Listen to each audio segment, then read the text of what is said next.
नाज़रीन, सिडनी से सैयद अतीकुल हसन का सलाम। पिछली रात से और अभी तक जो अफ़गानिस्तान में डेवलपमेंट हुई हैं और जिस तरह से तालिबान ने फ़तूहात हासिल की हैं और जिस तरह से तालिबान ने अमेरिका और उसके यूरोपियन अलायंस नेटो फ़ौज को और बड़े-बड़े इंटरनेशनल तबसरा निगारों को और स्ट्रेटजिस्ट को जिस तरह से उनके दिमाग को घुमा दिया है तालिबान ने, वो बेमिसाल है। उसकी जितनी भी उस पे बात की जाए और तालिबान की जो स्ट्रेटजी थी, उस पे जितनी भी तारीफ़ की जाए वो कम है, क्योंकि दुनिया के बड़े-बड़े काबिल लोगों का, सियासतदानों का, दुनिया के बड़े ताकतों के हुक्मरानों का दिमाग घूम गया है कि किस तरह से तालिबान ने अमेरिका, नेटो और तमाम इस्लामी मुल्क के सरबराहान को किस तरह से घुमाया है और किस तरह से उनको ज़लील किया है और किस तरह से उन्होंने दुनिया में अपना नाम पैदा किया है और फ़तह हासिल की है एक अज़ीम ताकत के ख़िलाफ़। 20 साल अमेरिका ने और उसके नेटो इत्तेहादियों ने तमाम ताकत लगाकर सिवाय न्यूक्लियर आर्म्स इस्तेमाल नहीं किए, इसके अलावा हर तरह के उन्होंने अफ़गानिस्तान में तालिबान के ख़िलाफ़ हथियार इस्तेमाल किए, हवाई, मैदानी ताकत इस्तेमाल की। लेकिन 20 साल तालिबान ने अपनी बंदूकों से और गन मशीनों से पहाड़ों पे बैठ के उनका मुकाबला किया और एक दफ़ा फिर, यानी कि 90s में, 80 के लेट 80s में जिस तरह से तालिबान ने उस वक़्त के तालिबान ने जब रशिया को शिकस्त दी थी और उसी तरह से बल्कि उससे ज़्यादा मौसर अंदाज में, क्योंकि उस वक़्त तो रशिया था और उसके साथ इतने ज़्यादा इत्तेहादी नहीं थे और ना वो लड़ रहे थे। रशियन फ़ौजें लड़ रही थी, लेकिन यहाँ पर दुनिया की सारी ताकतों ने मिल के यूरोपियन ताकतों ने और अमेरिका ने वहाँ पर अपनी कंट्रोल हासिल करने की कोशिश की, मुख्तलिफ तरीके इस्तेमाल किए, लोकल फ़ौजी भर्ती किए, 3 लाख की अफ़गान फ़ौज बनाई, उनको असला दिया। दुनिया के बड़े-बड़े तरक्की याफ़्ता मुल्क, जदीद टेक्नोलॉजी रखने वाले मुल्क, जिसमें जर्मनी, फ्रांस, ऑस्ट्रेलिया और अमेरिका खुद, बरतानिया, इन सब के माहिरीन ने उनकी ट्रेनिंग दी उनको, अफ़गान फ़ौजियों को 3 लाख की फ़ौज बनाई। और कल ही की बात है कि अमेरिका के सदर जो बाइडेन ने ये कहा कि उन अफ़गानिस्तान में तालिबान कुछ नहीं कर सकेंगे, क्योंकि हमने इतनी मज़बूत 3 लाख की फ़ौज बना दी है। और जिस तरह से उन फ़ौजियों ने तालिबान के आगे हथियार रख दिए, खामोशी के साथ पीछे हट गए और वो बजाय इसके कि लड़ते, वो तालिबान की सफ़ों में खड़े हो गए और तालिबान ने 1 हफ़्ते में एक सूबे से दूसरे सूबा और तीसरा सूबा और चौथा सूबा और आहिस्ता-आहिस्ता उन्होंने इस तरह से फ़तह, विक्ट्री अपने नाम की कि शायद दुनिया में इस तरह की फ़तह पिछली सदी में या 2-3 सदीज़ में नहीं हुई होंगी, जिसमें कि तालिबान ने बड़े पुरअमन तरीके से, कोई ब्लड शेड नहीं हुआ, कोई सड़कों पे खून नहीं बहा, कोई अफ़गानियों फ़ौजियों को मारा नहीं गया, बल्कि बड़े पीसफुली तरीके से काबुल तक पहुँच गए। और जो अमेरिका ने वहाँ पर अफ़गानिस्तान में एक फ़ेक हुकूमत बनाई हुई थी, पहले करज़ाई की और बाद में अशरफ गनी की। अशरफ गनी और उसके साथियों को भागने पे मजबूर कर दिया और उसने ताजिकिस्तान में जाके पनाह ली और अमेरिका ने जल्दी-जल्दी से हेलीकॉप्टर्स के ज़रिए अपनी फ़ौजें निकाली और तालिबान से कहा कि आप हमारी किसी हेलीकॉप्टर पे हमला नहीं करेंगे। और जैसा कि अमेरिका हमेशा लोगों को तड़ियाँ देता है, तो वो तालिबान को भी दी, लेकिन क्या वार्निंग देते जो 20 साल से उनसे लड़ रहे थे। उन्होंने कहा कि आप यहाँ से निकल जाएँ, हम आपके हेलीकॉप्टर्स पे कोई अटैक नहीं करेंगे, लेकिन आप खाली कर दें। और दूसरी बड़ी एक मज़े की बात ये है, और शायद ये बात ज़िंदगी भर जो सहाफ़त में काम करते हैं, जो मीडिया में काम करते हैं, जो तबसरा निगार हैं और जो मुख्तलिफ हुकूमतों की पॉलिसीज़ बनाते हैं, डिफेंस पॉलिसीज़ बनाते हैं ख़ास करके, दुनिया में सियासी लेन-देन करते हैं, उनको शायद ये जो अफ़गानियों की अफ़गान तालिबान की जो जीत है, वो हमेशा याद रहेगी और इसने सारी डायनामिक्स आजकल की मौजूदा जो दुनिया की पावर की स्ट्रैटेजी है, उसको बदल के रख दिया है। आज ये उन्होंने साबित कर दिया है कि अगर जज़्बा और ईमान और अपने वतन से मोहब्बत, सब्र हो तो इंसान फिर उसके आगे बड़े से बड़े दुनिया के हथियार कोई अहमियत नहीं रखते। मुसलमानों की ये तारीख रही थी और हुज़ूर सल्लल्लाहु अलैहि वसल्लम के ज़माने में भी जंगें लड़ी गईं और अपने से बड़े ताकतवर दुश्मन को हराया, फतवाहत नसीब हुई, लेकिन तालिबान ने अमली तौर पे उन फतवाहत को जो हुज़ूर सल्लल्लाहु अलैहि वसल्लम के ज़माने में हुई थी, उनको फ़ॉलो करते हुए साबित कर दिया कि असला और आजकल की जदीद टेक्नोलॉजी कुछ नहीं है, अगर आपके पास जज़्बा-ए ईमानी हो। तो तालिबान की जीत दुनिया के लिए एक सबक आमोज़ पैगाम है। ताकत से ज़्यादा जज़्बा, लगन, सब्र, ईमान और सच्चाई चाहिए होती है कोई भी जंग जीतने के लिए। तालिबान की 20 साला जद्दोजहद ने अमेरिका जैसे दुनिया के ताकतवर तरीन मुल्क और उसके इत्तेहादियों को अफ़गानिस्तान से भागने पर मजबूर कर दिया और दुनिया के सामने अज़्म, जद्दोजहद और बहादुरी की अज़ीम मिसाल पेश कर दी है। ख़ैर, इसमें अगर कोई पार्टनर उनका था जो बैकग्राउंड में काम कर रहा था, तो वो पाकिस्तान की आर्मी और आईएसआई थी, जिन्होंने बड़ी ही महारत के साथ, बड़ी ही अक्लमंदी, होशमंदी, स्ट्रेटजी के साथ इस तरह से सारा प्लान किया कि पिछले साल 2 साल से जो बातचीत चल रही थी, दोहा में जो तालिबान के साथ बातचीत चल रही थी, जिसमें पाकिस्तान ने अमेरिका को दावत दी कि हम तालिबान को टेबल पे बुलाते हैं और आप आएँ, बात करें दोहा में। वहाँ मीटिंग ऑर्गेनाइज़ की गई तालिबान के साथ अमेरिका की और जो भी इसमें पार्टनर थे, स्टेक होल्डर्स थे और उनसे बातचीत जारी रखी। तालिबान ने उनको एंगेज रखा और कई मरहलों पे ये जो कॉन्फ्रेंस थी वो सस्पेंड की गई, लेकिन दोबारा फिर टेबल पर बैठे। अमेरिका ने कई मौकों पे सख्त किस्म की उनको वार्निंग भी दी, तड़ी भी दी, लेकिन तालिबान बड़े साबित कदम रहे और उनका एक ही मौक़िफ़ था कि आप यहाँ से जाएँ और हमारे हवाले करें। हमारी हुकूमत थी, आपने हमारी हुकूमत छीनी है और आपको हुकूमत देनी पड़ेगी। अगर हमें मज़ीद 20 साल और भी लड़ना पड़ा, तो हम लड़ेंगे, एक दिन आपको भागना पड़ेगा। उसके बाद ये ऑफ़र दी गई इस्लामी मुल्कों की तरफ से कि एक मखलूत हुकूमत बना लें, जिसमें अमेरिका भी मुतमईन हो जाए, नेटो भी मुतमईन हो जाए, इस्लामिक मुल्क भी मुतमईन हो जाएँ और उसमें तालिबान भी शामिल हों और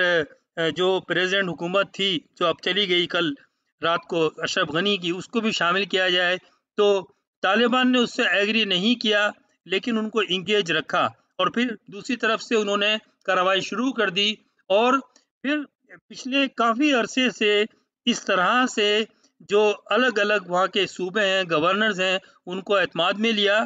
कि हम आपके साथ हुकूमत बनाएँगे, आपके साथ हम ऑन बोर्ड होंगे, आप अफ़गानी हैं और जितनी माइनॉरिटीज़ हैं, उनके साथ नेगोशिएशन किए और उनको ये कहा कि हम आप में से हैं, आप हम में से हैं, हमने हुकूमत चलानी है, हमने भी 20 साल में सबक हासिल कर लिया है और तो कन्विंस करा और आप देखें कि कोई ब्लड शेड नहीं हुआ और अशरफ गनी अपनी कुर्सी छोड़ के भाग गया और प्रेसिडेंसी हाउस में तालिबान पहुंच गए। वहाँ बैठ के उन्होंने जो है वहाँ प्रेसिडेंसी हाउस से प्रेस रिलीज जारी किया और उन्होंने कहा तमाम अफ़गानियों को कि आपकी हुकूमत आ गई है और हमने जो 20 साल हमने जो जद्दोजहद की है, आज उसका हम फल हमें मिल रहा है। और तालिबान ने जो बड़े हैरान दुनिया को जिस बात ने हैरान कर दिया है और तमाम बड़े-बड़े दानिश्वरों ने, सहाफ़ियों को, तज़किरा निगारों को हैरान कर दिया है, तालिबान के एटीट्यूड ने, तालिबान की सोच ने और किस तरह से उन्होंने नेगोशिएट किया है मैं नहीं समझता कि इससे बड़ी नेगोशिएशन डील दुनिया ने देखी हो इस सदी में। तो तालिबान ने ये कहा है, जितने वहाँ पर डिफरेंट सेक्शंस हैं, तबकों के, वहाँ पर माइनॉरिटी के तबके हैं, उन सबको कहा है कि हम सबको ऑन बोर्ड लेके चलेंगे, औरतों की तालीम नहीं बंद की जाएगी। और अ, अब दुनिया को हैरानी हो रही है कि ये वो तालिबान नहीं है जो दुनिया में प्रोपेगेंडा फैलाया जा रहा था। ये पढ़े लिखे लोग हैं, इनमें नौजवान हैं जो बहुत अच्छी कई ज़बानें बोलते हैं, फ्लुएंटली इंग्लिश में बात करते हैं और टेबल टॉक करना जानते हैं, बात करना जानते हैं। तो ये जो 20 साल में उन्होंने, तालिबान ने एक नई अपनी नस्ल डेवलप की, दुनिया के सामने बात करने की सलाहियत पैदा की, और आज उन्होंने टेबल पर भी जीती वो जंग, मैदान में भी जीती, और अमेरिका जैसी ताकत को भागने पे मजबूर कर दिया। खैर, अमेरिका ने तो वियतनाम में भी सालों जंगें लड़ी थी, और गरीब जो वियतनाम के जो मासूम और गरीब बच्चे, औरतें, बड़े बूढ़े, उनको, उनके साथ, उनको, उनके पास जुल्म किए थे, उन पर बम गिराए थे, उनको जलाया गया था, जो भी उन्होंने किया, लेकिन एट द एंड जो फतह हुई वो वियतनामीज की हुई। क्योंकि अगर वतन की मोहब्बत आपके साथ है, वतन का जज्बा आपके पास है, तो ये एक दफ़ा फिर साबित हो गया कि दुनिया की कितनी बड़ी टेक्नोलॉजिकल ताकत हो, आपके पास एटम बम हो, आपके पास दुनिया के तमाम बहरी, बर्री और फ़ज़ाई ताकत हो, लेकिन अगर सामने, आपके सामने ऐसे लोग हैं जो जज़्बा ईमानी रखते हैं, जिनको वतन से मोहब्बत है और मरना जानते हैं। सबसे बड़ी बात ये कि मरना जानते हैं। तालिबान ने ये शो किया कि वो मरना जानते हैं और मारना भी जानते हैं। वहाँ पर जितने तालिबान के फॉलोअर्स हैं, जो लोग हैं, वो खुद ने बगैर किसी ट्रेनिंग के, इन्होंने कोई फॉर्मल ट्रेनिंग नहीं ली फौजियों की, लेकिन जो ट्रेन्ड फौजी थे अमेरिका के और नेटो के, उनको डिफीट दिए। तो मैं समझता हूँ कि ये एक बहुत बड़ी फ़तह है, और ये अफ़गान तालिबान की, या अफ़गानिस्तान के लोगों की, या अफ़गानिस्तान की फ़तह नहीं है, बल्कि जो नेबरिंग कंट्रीज़ है, और बिलख़ुसूस पाकिस्तान के लिए भी फ़तह है, क्योंकि पाकिस्तान का एक बहुत बड़ा कारनामा है तालिबान को मेज़ पे बिठाने का, बातचीत करने का, और बैकडोर में उनको मदद करने का। इसमें कोई मुबालगा आरा ही नहीं है, कोई इसमें ढकी-छुपी बात नहीं है। और सारी दुनिया को पता है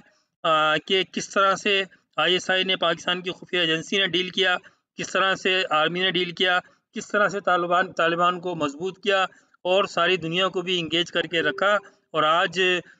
जो डेवलपमेंट हुई है पिछले 24 घंटे में, उसमें अब बात खुल के सामने आ भी गई है कि उसमें पाकिस्तान की फ़ौज और आईएसआई ने एक बहुत बड़ा रोल प्ले किया है। जबकि पिछले एक चंद माह से अमेरिका के बड़े-बड़े ऑफ़िशियल्स पाकिस्तान आ रहे थे,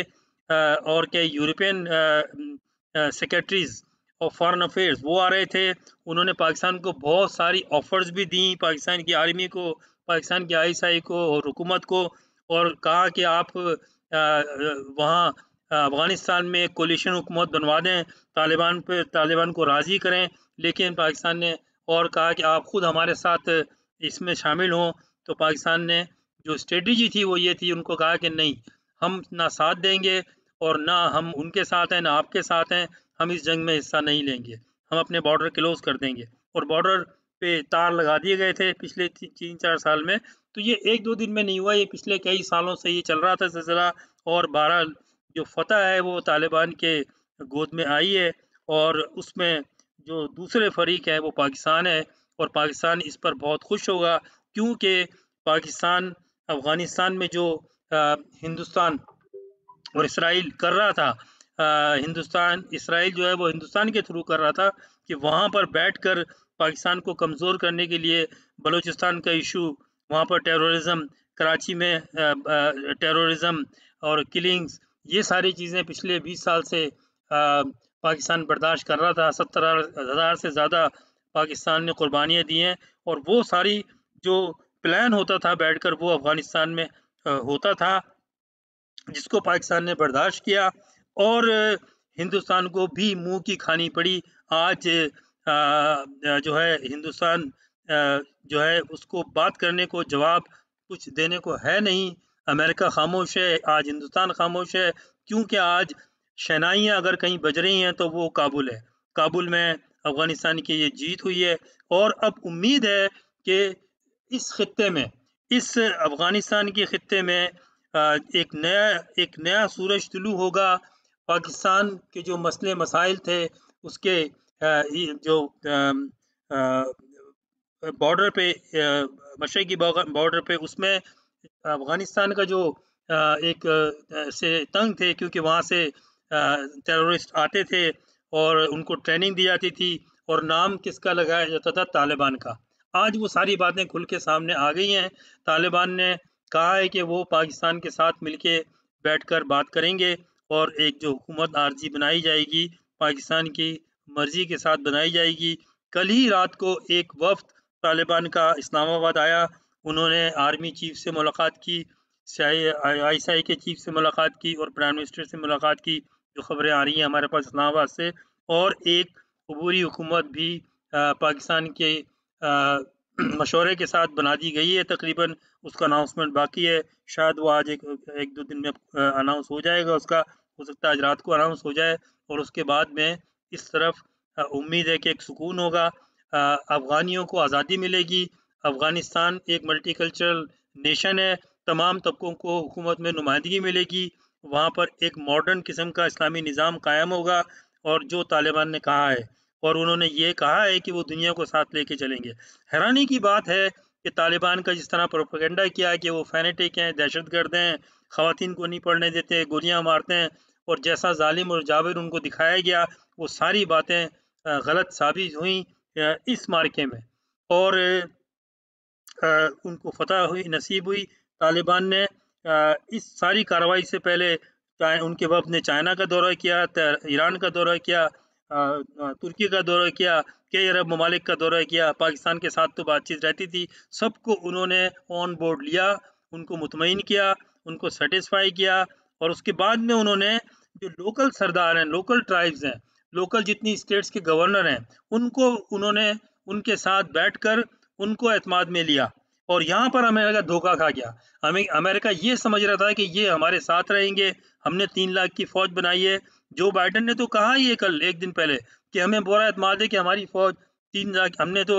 वहाँ पर अरबों डॉलर खर्च करके एक फ़ौज तैयार कर दी है, उनको एहसानमंद होना चाहिए और वो तालिबान को सीधा कर देगी। लेकिन क्या हुआ कि वो आज तालिबान के साथ खड़े हुए हैं। यकीनन इसका जो